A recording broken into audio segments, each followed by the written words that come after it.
Welcome to the Building Web3 Podcast today with my good friend, Jess.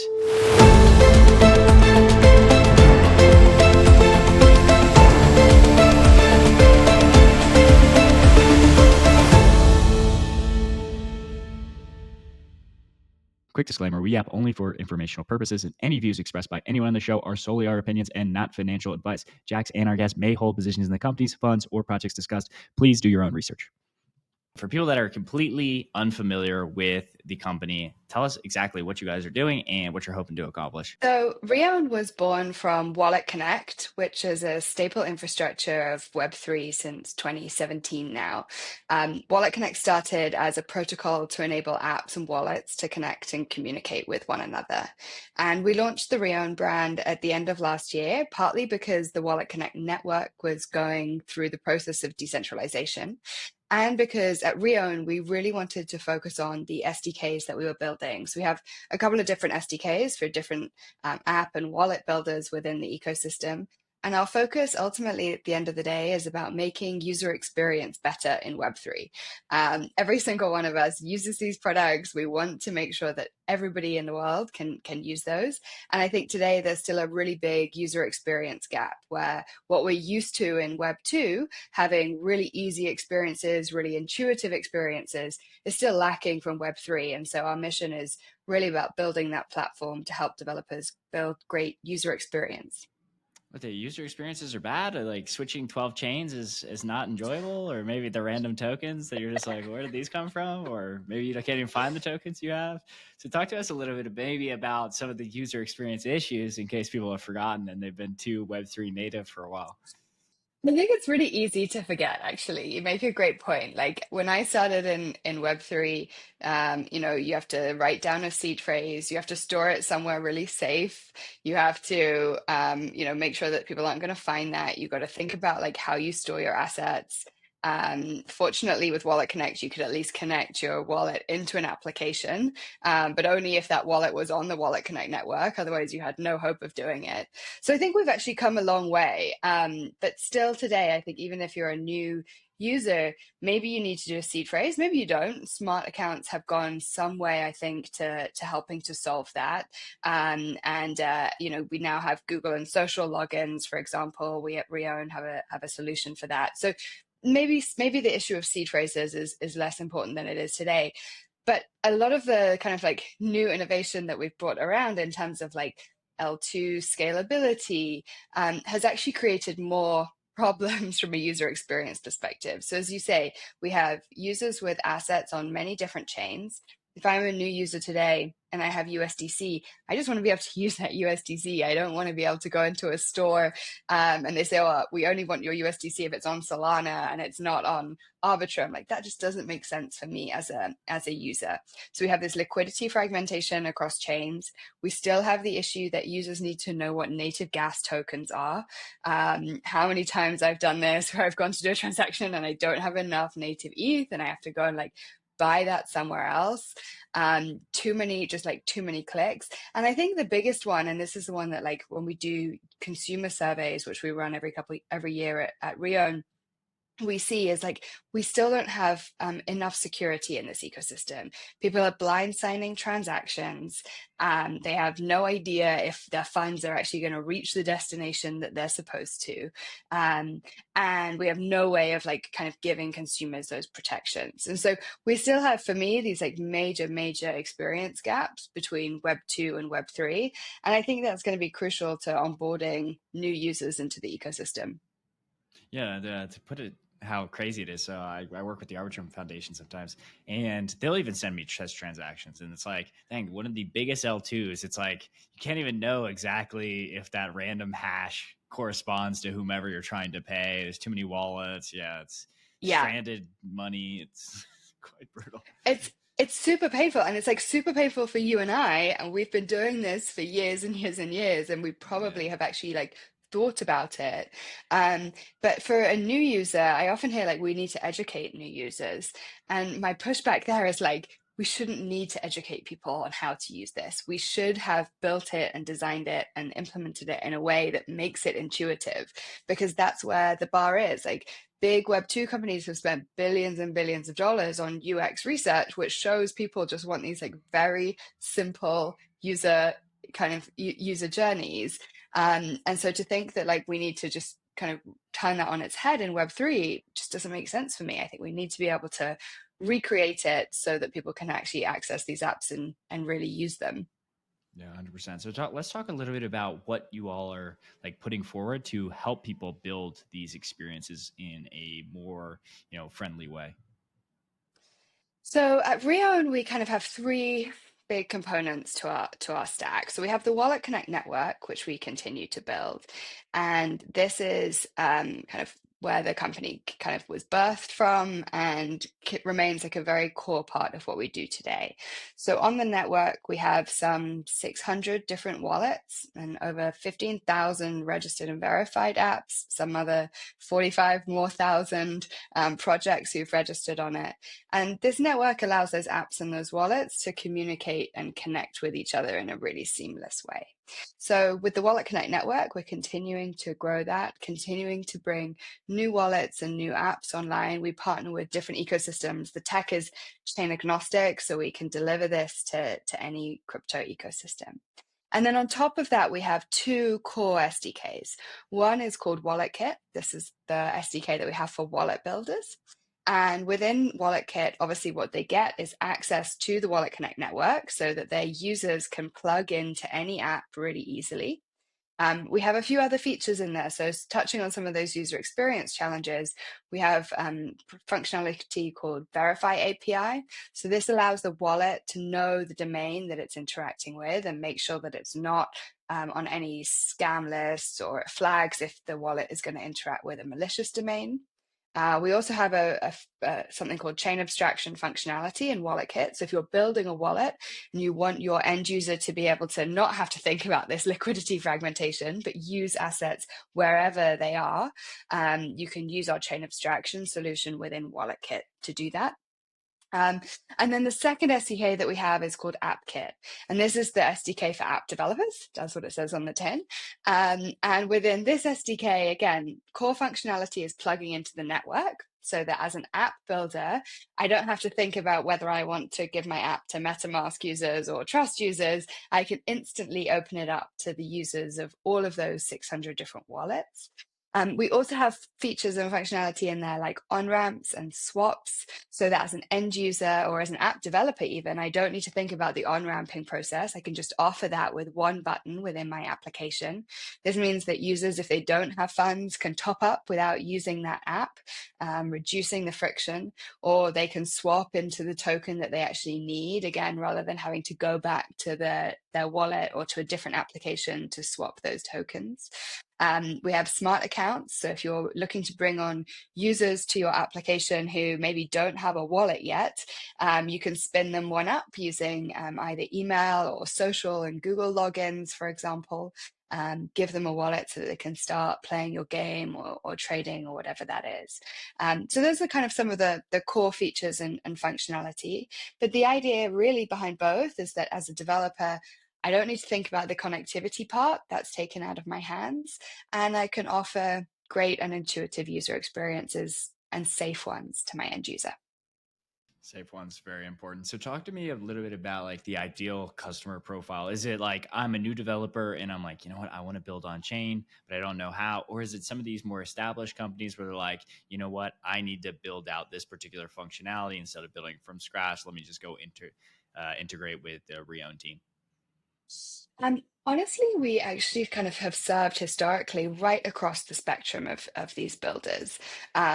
And it's really important for me that we continue to do so. I think like most of the excitement and innovation comes from those like new developers building for the first time, early stage projects. And so we try to make these SDKs super seamless and easy to integrate with the like basic version of our AppKit. I've seen people do that in under an hour. I think our average onboarding time is like 33 minutes or something. It's obviously a bit of tweaking around that, but you can get up and running and started really, really quickly with this. At the other end of the spectrum, we work with big payments companies. We've recently worked with a big car company, a big airline company. These are obviously a little bit more complex. They might need some like a little bit more tweaking, and the way that they integrate our SDKs might be a little bit more custom. But the kind of the modularity of our approach, the fact that it's chain agnostic, the fact that you can build using all of these different features or just take the kind of the core pieces of them, means that really it's sort of designed for everyone. And increasingly, I think probably everyone sees this. We see this big trend in stablecoins, in payments, and bigger financial institutions and enterprises coming online, and they want to be able to do things in a secure and compliant way. And copying and pasting addresses and things like that just doesn't fit with that world. So using something like our sign in with Ethereum or our sign in with X functionality that allows this like really secure connectivity and verification of who owns a wallet also means that people can be compliant in those processes. Yeah, what do you think the future? Because I would say you guys are on the very much the forefront of user experience for Web3. And I always tell people like my mom's not going to know if she's using MongoDB or BigQuery or whatever's on the back end. Like, what do you think the future is? Like, do you think people even know that they're interacting with the blockchain in the future, or it's just completely abstracted away from them and it's just as if they were using any app? I think for the vast majority of users, they're not going to know. Of course, there will always be the pros, the people who want to interact with it in a more complex way. And of course, if you're trading crypto, you probably know you're interacting with crypto. But for most of the use cases that I think are going to be very prevalent around the world, whether that's payments, identity, whether that's how we think about like sharing our data with each other, connecting and logging in with my account into an app, I think that that's going to be very much abstracted. People are not going to need to know what chain their assets on. People are going to be able to use them, and the complexity is going to be taken away at the back end. And so I think we're very much going to live in a world where a lot of this is hidden. We've got some way to go to get there, but I think we're making good progress. If you imagine not even imagine, but if you take some of the kind of like brand new wallets who are really building at the kind of forefront of user experience, you don't need to know what gas is anymore.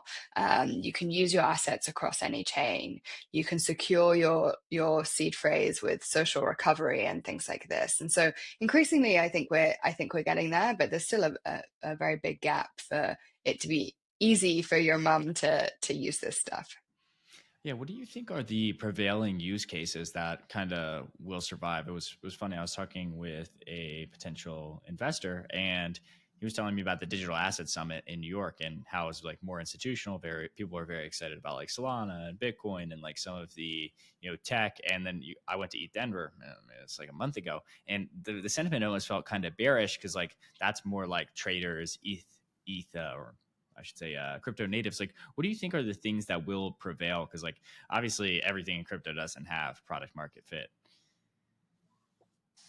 I mean, I think like one use case I'm very excited about is payments. I'll confess that before this role, I was working and leading crypto at a big payments company, so I have a bit of a payments bias. But I really believe that this is one of those cases where there's so much like rent extracted from the payments flow, and most people suffer as a result, whether that's trying to move money cross border or just having to pay 2% of a transaction fee or something. Like, just doesn't make sense for me.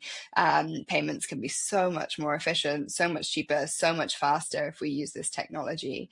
It's also one where it's pretty easy to abstract that user experience. I don't need to know that my money's moving around the world on blockchain rails. For me, as long as it's in my account and then in my friend's account or that company's account and they can use it, it makes a lot of sense. So I'm really bullish on payments. I think DeFi is going to persist. That's one area that I really think we have product market fit, where people want to access financial products. They want to be able to do things, and we can call some of it gambling or whatever we want. But actually, like, this is, these are products that have real benefit to end users as well. Being able to take out a loan based, with crypto as a collateral, for example, is a great use case. So I think we're going to see a lot more of that as well. And then I think the use cases that I'm really excited about are the ones where like you can't do this in a centralized way. You can't do it without a blockchain. And for me, that's around either like identity, managing privacy, managing our data, having control of our data and being able to like revoke access to it. These are things that like are very, very hard to do in a centralized world where we have to really trust the institutions that are around us. So I think over the long term, those are things that will prevail. They're much more complex to do than just building a simple social app or building a game. So I think it's going to take us a lot longer to see those things like really embed in the way that we work every day. But I think that those will come as well. Absolutely, yeah. There's so many things to be excited about this space, and sometimes I could feel kind of embarrassed. It's like, there's scams everywhere. There's like, it's hard to do things. I can't convince my friends to use it. But yeah, it's getting better every single year, and there's so many interesting things coming. So, what specific like integration partners? I don't know if you can have any public ones. Like, I'm curious, like how users are actually implementing like AppKit or WalletKit, and what you guys are doing. What can I share? I guess one of the things on the wallet side, what I'm excited about actually is to see more and more custodians come online. So historically, we've worked with almost all of the mobile wallets out there, a lot of the desktop wallets, and we've worked with a couple of institutional wallets for a really long time. Someone like Fireblocks, for example. For people that are not as financially literate, what is a custodian? Right. So a custodian is a institution that custodies, i.e. holds crypto on behalf of a user or most often actually another company. So if you're a trading company, you're a bank, you're an asset manager, probably you're not using MetaMask or even just like your own ledger to hold those funds. They need to be managed in a like secure way from a governance perspective. They need to be able to be audited, which employee has done what, for example. And so there are a bunch of custodians that exist. Most of these are like highly regulated institutions. And there are other kind of not fully custodial, but like more institutional type wallets. So we've been working for a really long time with Fireblocks, for example. They manage billions and billions of dollars and their wallet infrastructure supports that. And using WalletKit, they give access to their customers to, trade DeFi or to stake or participate in voting, for example, using the WalletConnect network. And we've definitely seen in the last few months a few more different custodians kind of start to integrate. We welcomed Rackar and Hex Trust both onto the network last year. So increasingly, this institutional capital that has historically just wanted to hold crypto now wants to do stuff with it. They want to trade DeFi. They want to stake those tokens and earn yield. They want to participate in voting and governance. So that's one thing that I'm like very excited about on the WalletKit usage side, is this different pool of capital that can now access Web3 because of this technology. On the AppKit side, I guess that like one of the things I love about AppKit is that we see all of these customers integrating from such a like broad spectrum. So a few weeks ago, Mercedes-Benz announced that in their new E-Type, you're going to be able to connect your wallet so that you can see your NFTs in your Mercedes. And like that's a really interesting use case of AppKit, right? Like I'm an end user, I want to like display my NFTs in my car, a bit of maybe like a status symbol. Like that's a super innovative use case of AppKit. We've seen a lot of payments companies using this tech to allow people to pay with crypto. What else have I seen recently? Couple of cool games. We have a Unity SDK, and definitely like seeing a little bit of an uptick in kind of Unity games interested in connecting their wallets. It's the list is kind of endless. Actually, it's one of the most fun parts of my day is like seeing the new apps who've joined the network, and who are using this as technology. Very, very exciting. And then one thing we always ask all of the listeners, and I think like this is probably the best question for you because you see so many apps being created. we always like to ask for a particular startup idea because we have a lot of builders and aspiring founders in the audience. What do you think, based on everything you've seen being built, or maybe just your own personal interest, like what do you think is an area that you feel like is either under addressed, or you're like, you know what, if I had free time, I would be building this? What would I build?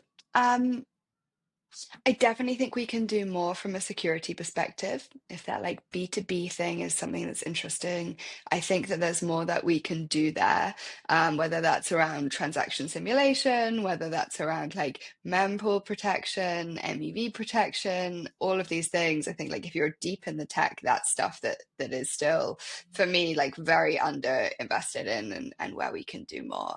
On the app side, I kind of think that the world is really open. Whether you're interested in like building a social app, I think that there's more that could be done there in terms of like creating and curating events and experiences. I think we saw some really great early Web3 companies looking at ticketing and creating unique events. But I think one of the reasons that I got into crypto in the first place, I was really inspired by a lot of the artists who were working with this technology back in like 2014, 2015.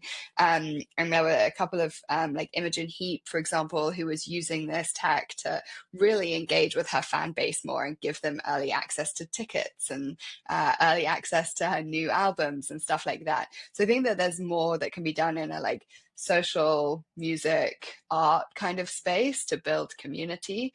Blur, I think, is doing a great job there, but there are definitely others as well that could be that you could build. And then gaming. I think gaming, like there is so much still to play for. We've again seen these like early experiments of great games. I'm a massive fan of Crypto the Game, and the work that Dylan did there. And I think that using this tech to be able to create experiences that cannot be done in other ways, I'd love to see more experimentation there. I'm not quite creative enough to come up with that stuff, but I would love to see more happen there as well. Well, very, very exciting time. And, anyone that's building those cool things, I'm sure they would obviously reach for Reown right from the get-go. So finally, like, where can people learn more about Reown, what you're all building, and connect with you online? Probably best on X. So the two accounts are at WalletConnect and at Reown with an underscore after it. Those we post updates both about the WalletConnect network and then obviously all about the tech that we're building at Reown. Definitely subscribe to our newsletter. You can do that on X or also on our website as well, which is reown.com. And please get in touch. Honestly, I think like hearing about new use cases is super exciting for us, but also learning about the user experience challenges that like you have as an app builder is inspiring for us, and maybe there's things that we can build together. So yeah, please, if you do want to get in touch, then do that, or DM me. I'm at Jess Holgrave on Twitter as well. Perfect. And we'll put all the links in the description. So for everyone, let's continue to build the future of Web3.